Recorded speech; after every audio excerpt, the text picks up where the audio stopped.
You have the most. Hey, what's up everybody? Kontinuity here, bring you another video, and this is going to be a bit different. This is sort of, I guess my first editorial type thing on the channel. I don't know what video I've announced this, but there's going to be a sort of schedule that's going to be coming up, where I should be uploading every other day, hopefully.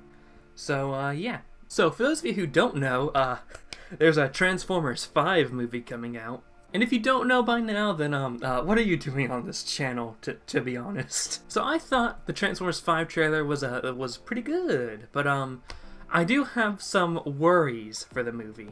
Now it's not like, what if the movie is bad? What if the movie is good? Me being the Continuity King, I guess I just called myself, I worry about continuity being preserved, and right now, Transformers The Last Night looks like it's going to ruin all of the comics and series and everything that's in continuity with Tyran 707.04 Delta. Now, a lot of people, when I released my Transformers Lore Sector 7 video, which, hey, check that out, by the way. There might be a card in the corner or something, I don't know. I've never used cards before, that's going to be interesting. But a lot of people, when my Sector 7 video came out, said, hey, here's Sector 7, and here are the Transformers all throughout history, and including the Nazis in Germany. Maybe this connects with The Last Night, and honestly, I think that's a little bit optimistic, I think. I really doubt Sector 7, the comic series, will have anything to do with the movie. In fact, I think if anything, the movie might just casually contradict everything that happened in Sector 7. Because, I mean, Michael Bay doesn't read the comics, right? I mean, on the set of Transformers 5, they had some IDW comics, some G1 IDW comics. But, I don't know if Michael Bay knows this or not, but he's looking at the wrong comics. You would think someone who spends so much on these explosions and so much towards making a good movie, you would think he would put a little more effort into understanding the story around the Transformers. Specifically the universe he's engineered. But yeah, Michael Bay doesn't read the comics. No one on his staff that matter probably read the comics and probably know what's happening in the universe. Because let's face it, the comics are what make the movie universe bearable. The comics, especially the ones written by John Barber, just sort of put everything together nicely. There's no real plot holes, and it's an interesting story by itself. Now, there's an interview here that was with Bonaventura, one of the producers of Transformers 5. So he said something that's I'm a bit worried about. So if you go back in the mythology, how Transformers were actually created, where did it start? Where did they go from being sort of a slave race to a sentient race? We're delving into that aspect of the mythology. So the characters that are involved in there are Megatron before he's Megatron, Optimus before he's Optimus, the Librarian, the Quintessons, there's a whole group of things. But that have to do with how, in a sense, the Transformers were birthed, and how they were divided, what brought the division, and what were the jealousies involved. That whole paragraph sort of dashes my hopes for a cohesive universe. Let's break this apart one by one. So if you go back into the mythology, how the Transformers were actually created, where did it start? Alright, so how the Transformers were created in Tyran 707.04 Delta. The Allspark, although there is room for interpretation that it could be a result of budding with the 13. But what we know, it's pretty solid that that's the universe where the Allspark really took hold.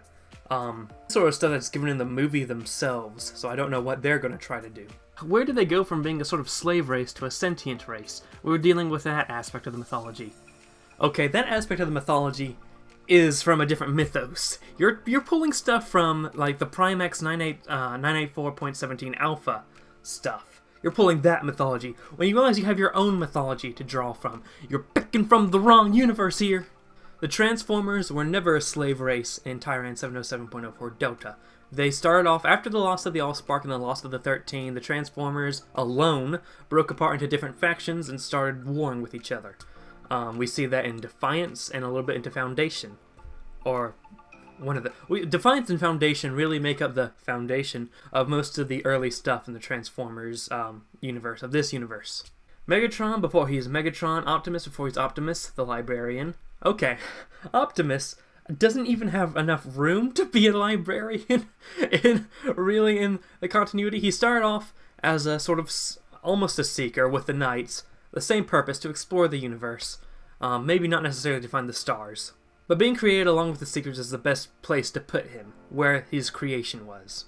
However, once the war between the 13 happened and the Fallen joined Unicron, they sort of hid Optimus, because he was a descendant of Prima. They sort of hid him, they took him away from the Knights and hid him away on Cybertron, where he was sort of just locked away for a long time, before he was finally uncovered by Sentinel Prime after the 13 had disappeared. I really doubt he had enough time to be a librarian, between being created to explore and then being locked away. And the moment he comes out, pretty much the war starts, but during that time he was a scientist. He worked for the science division, and he did some archaeology stuff. And at that point the war began. So, he was a soldier for Sentinel Prime during the Unification Wars. So there's really, again, no room for him to be a librarian whatsoever. I shouldn't say whatsoever. There's always wiggle room. In fact, I think the only way to keep myself sane throughout the last night is to understand wiggle room. Sure, it might not be cohesive like we have right now, but it might not necessarily break it. The Quintessons. What do the Quintessons... You're pulling from the wrong universe here. The Quintessons have not been in the movie universe. I have a feeling they're going to talk about how the creators are really the Quintessons, which is going to raise up some questions. Really, that's one thing we really do need some fleshing out on. The relationship between the creators and Primus.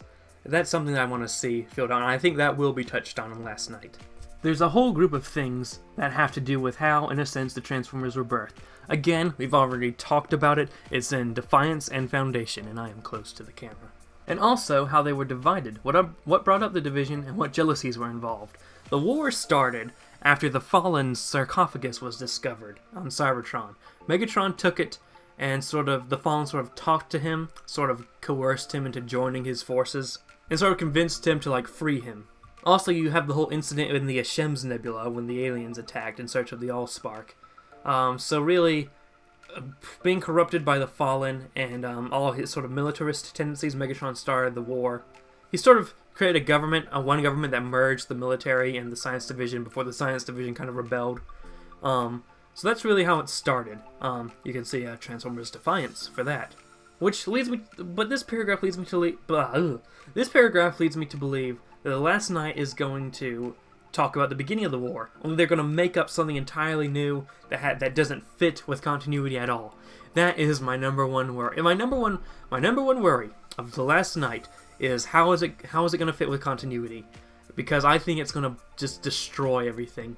To say that Sector 7 might be a prelude to the last night, I think that's a little optimistic. I think the Transformers crew has gotten enough flack for not caring about the Transformers mythos and stuff like that from the earlier movies. And so they're like, okay, this time we're going to look into the mythos. But they're ignoring the fact that at this point they have their own stuff they can draw from the comics, from the books, from freaking cyber missions. No, too many sonic booms. I can't absorb. And, normally I wouldn't be worried about this because the previous movies didn't care about past continuity either. However, we had IDW producing comics for the movie universe that sort of filled out all the gaps and really made it a good universe, especially thanks to John Barber's writing. However, IDW, since Age of Extinction, they're not going to do any more comics. And this means that the movie universe is going to start to fall apart if the people who work on the movies don't pay attention to the universe they're writing in. They're looking at things that aren't in their universe and saying, hey, we'll take this, despite the fact that it contradicts what happens in our universe. There's only so many ways I can rephrase that. So that's my number one worry for the last night. Am I going to see it? Yeah. Am I going to enjoy it? Probably. I'm known for having an equal, like of everything in the Transformers multiverse. Equal like. Is there better words for that? Are there better words for that? Jesus. Is it possible that they could surprise us by having this full narrative that actually draws a lot of plot points from the comics and builds up on them? I guess everything's a possibility, but I think that's a little optimistic thinking. It would certainly be a wonderful surprise, though. For any Transformer historians out there like me, I think the best thing we're going to have to do is we're going to have to see the value of wiggle room. And unfortunately, when we have to see the value of wiggle room, that is not a cohesive universe. It's patchworked together through things that aren't said. It's patchworked through implications, and it's not really as explicit as it should be.